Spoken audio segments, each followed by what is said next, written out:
The Banshees of Inisherin was nominated for 9 Oscars this year. The film tells the story of 2 men living on a fictional island off the western coast of Ireland in the 1920s. And it is a very Irish film with real Irish accents, an Irish-born cast, real Irish settings, and the pacing of a James Joyce novel. It is decidedly an acquired taste. There's a lot of walking and riding of carts across beautiful Irish landscapes, and then talking and arguing, and then more walking. My mother's family is Irish. Her father's ancestors came to the United States on coffin ships to escape the famine. Her mother's parents came to the United States a little over 100 years ago on steamers from the rural areas of Western Ireland.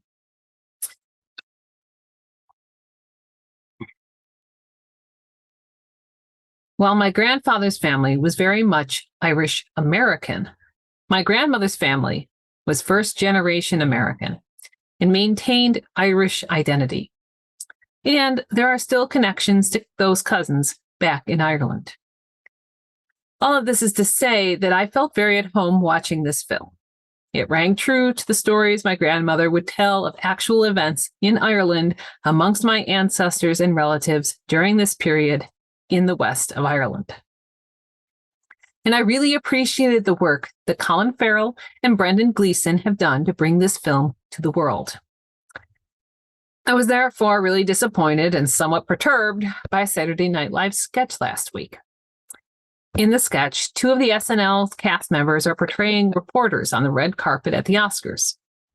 And they interviewed various stars of this year's films, including 2 cast members portraying Colin Farrell and Brendan Gleeson, and the 2 actors then proceed to launch into completely indecipherable gobbledygook with cadence that resembled an Irish accent for about 30 seconds each.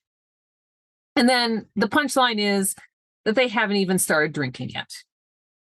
Now, there's been general backlash against this because it plays into the harmful ethnic stereotype that the Irish are a bunch of drunks. And also because Colin Farrell has very publicly struggled with drugs and alcohol addiction and has been sober for the better part of 2 decades. It was a cheap joke, one that we hear all the time around St. Patrick's Day, with folks indulging in public drunkenness and then declaring that everyone is Irish on St. Patrick's Day. And it is one that hurts people struggling with a very real problem that causes real harm to both individuals and their families. My great-great-grandfather died of liver failure at the age of 41, after his wife died in childbirth at 37. As a result, their children grew up in an orphanage until the eldest was released, married, and adopted his brothers and sisters. And this level of harm from alcoholism is hardly limited to that one part of my family tree. So reducing Irish culture to alcoholism is hurtful. But the lead-in to the joke was also hurtful. You see, Ireland is in the midst of reclaiming its native tongue of Gaelic. For centuries, the use of this language has been banned and penalized under British rule. And as a result, by the middle of the 20th century, the language had all but died out, except in those areas of the rural West where the Banshees of Inisherin takes place and where my grandmother's family is from. Brendan Gleeson, as he struggled to make his way into the world of acting, was an Irish school teacher, teaching both English and Gaelic to students who are now in their 30s to 40s and 50s. The work that he has done, both in teaching and in advocacy, means that Gaelic now appears on signs, is heard on television and radio, and in general is experiencing a resurgence in Ireland, even as English is still being used to communicate with those outside the island.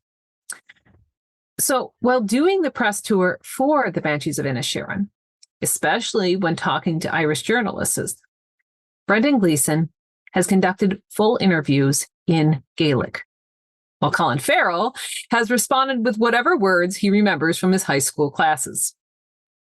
While both Brendan Gleeson and Colin Farrell do have thick Irish accents and do slip into Irish idioms even when speaking English, the joke on Saturday Night Live seemed to be pointing to these interviews in which English was not actually being spoken.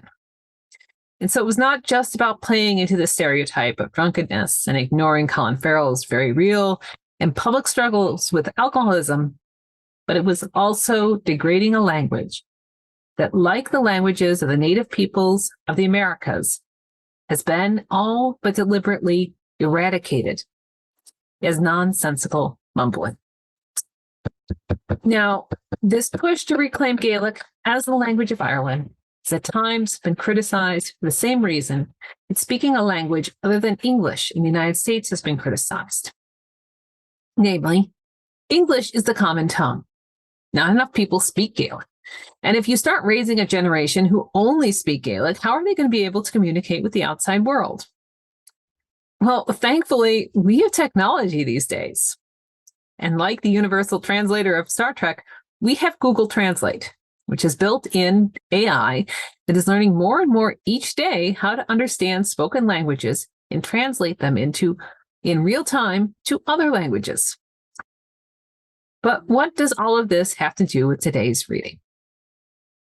Well, in the United States in general, we have built an environment that serves the needs of 20 to 50-year-old, white, English-speaking, cisgender, Christian, straight, able-bodied men with a college degree.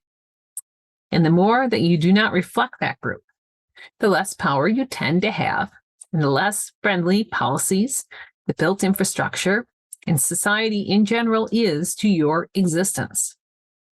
That means that traditionally, many of us have seen deafness and blindness as conditions to be healed. And within these constraints, these conditions can make it more difficult to navigate our world. But also, with Braille and sign language, minority cultures have developed around these conditions. And people living with these conditions have insights and can help create technologies based on insights that can help all of us. So there's something problematic in the focus being upon Jesus healing the blind man's sight and making him whole and part of the community again, because the story is centering on the individual's condition rather than on society's exclusion of this man. But I think that is the point that Jesus ends up making if you read the second half of the story carefully. Giving this man sight so that he could fit into cultural norms was what Jesus could readily do. But it was the inability of society to see the man as the image of God while he lacked the ability to see with his eyes that was the true issue. The inability to use his eyes did not make this man disabled. Society made him disabled by not accommodating that lack of sight. Just like SNL made Brendan Gleeson speaking of Gaelic some weird idiosyncrasy to laugh at, rather than the reclaiming of an ancient culture. And until we can see one another as the image of God and hear one another as the voice of God, until we embrace one another's differences, not just tolerate or even accept them, but truly embrace them, we will all remain disabled by sin. Amen.